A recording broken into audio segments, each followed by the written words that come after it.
Undefeated boxer Mikey Garcia believes his power will force Broner to box more and use his defense. Stay tuned.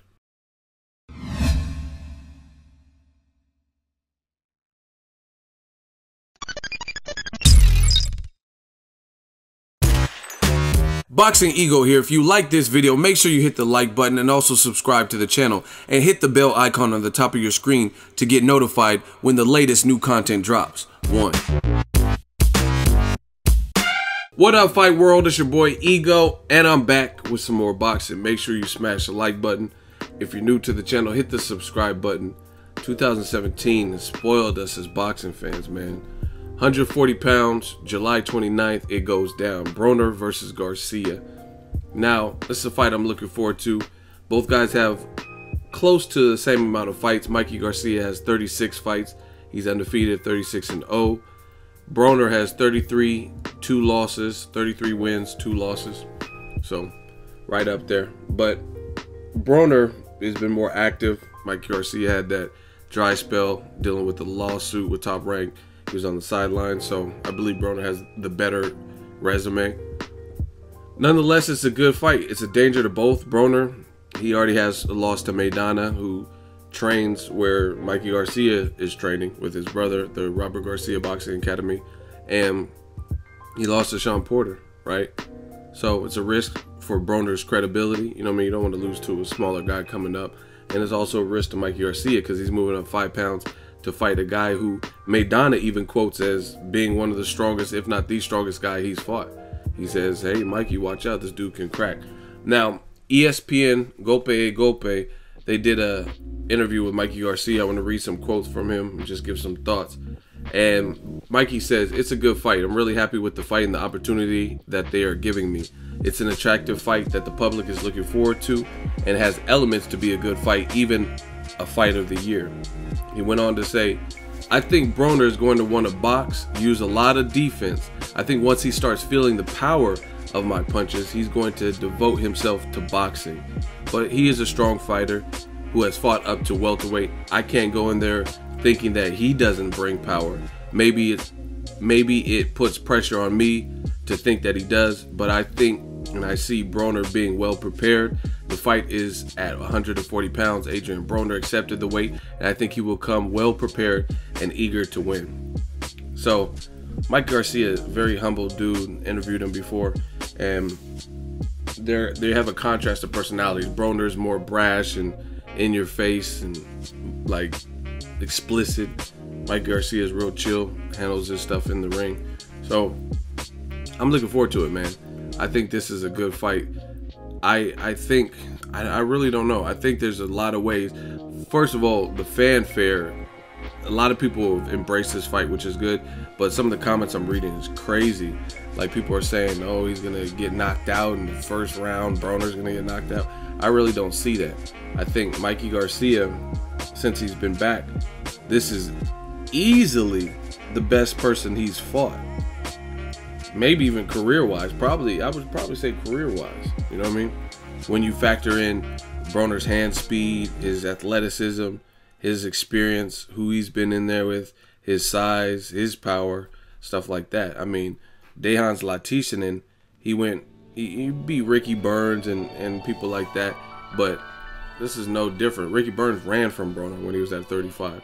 So I think people are discounting Broner. Now, I don't know. I told you I'm kind of leaning towards Mikey Garcia just off of the principle of he's been more consistent. But Broner's, he's definitely in this fight. You know what I mean? If he makes weight and he's the Broner he's always been, I see this being a difficult fight.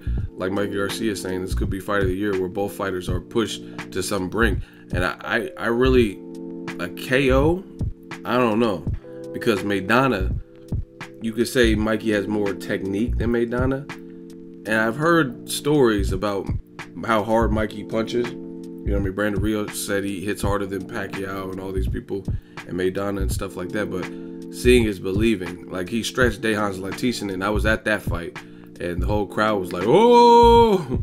Like, that was crazy. But I don't know. Broner showed chin. And people clown the Maidana fight and stuff. But he actually showed me some in there. He showed me when it gets down and dirty, he got heart. Because you look at other fighters who are in similar situations, you know what I mean, and they might take the back door. You know what I mean? Gamboa recently just quit. Kell Brook recently quit. And I talked about this in a previous video. You guys can call it whatever you want, but they quit. They took a knee, they surrendered, they waved the white flag, they quit. It's really all the same. Now you could say, oh, Kell Brook, he had every right to quit. You know what I mean? Obviously no one wants to go blind and no one wants to press the issue, but we don't know that would have happened either way because he quit. You know what I'm saying? So we don't know what would have happened. All we know is he quit and he got beat into submission by Errol Spence Jr. and Errol Spence took his belt at home. I mean, these are facts.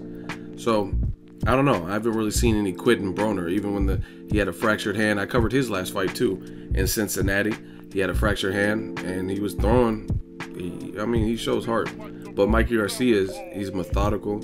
He's a thinker, and I'm gonna be impressed with the winner. Point blank. Period. Let me know what you guys think. Will Mikey's power be a difference maker and get Broner to respect it, or is this power that Broner's seen before? Being in there sparring with Errol Spence or fighting Marcos Maidana and Adrien Granados and fighting at the higher weights like Sean Porter, will he be used to this power? So that's one thing. Another thing that's interesting that a lot of people aren't bringing up is Mikey Garcia, after the layoff, like I said, this is the best competition, the best name he's fought, better than Dejan Zlaticanin or Elias Rojas. Those were, you know what I mean, one was a tune-up fight, and then the other one was a championship fight, so he gets credit for that, and he was undefeated. But I'm anxious to see how Mikey looks going in there with someone bigger in the later rounds, because he hasn't went many rounds. Like, if you really think about it, since his 2-year hiatus, and even before that, because in the 120-pound divisions, he was smoking guys and he was making it short work. So this is an interesting fight for many reasons. Like, I really don't even remember. Maybe Salido was the fighter that took him the most rounds, and then it ended with the headbutt / broken nose thing. But I'm anxious to see how this looks in the championship rounds, if it makes it that far. And like I said, Broner showed to be pretty durable, so I think this is going to go some rounds. And the weight advantage and stuff like that, this is a good fight. Let me know what you guys think. July 29th it goes down. I will give you guys continued coverage with this fight, as I'm really looking forward to it. Stay tuned to Boxingego. Check out the website, boxingego.com. We working. Make sure you share the video, like the video as always. Hate, comment, and subscribe. Till next video is Ego signing off. So if you enjoyed this video and want more content like this on the channel, you can show your appreciation by going to the PayPal donate button or the YouTube support button. And you can donate any amount that you feel is equivalent to the value of this video. Much more to come. Thank you guys for your support. Boxingego, the future of boxing.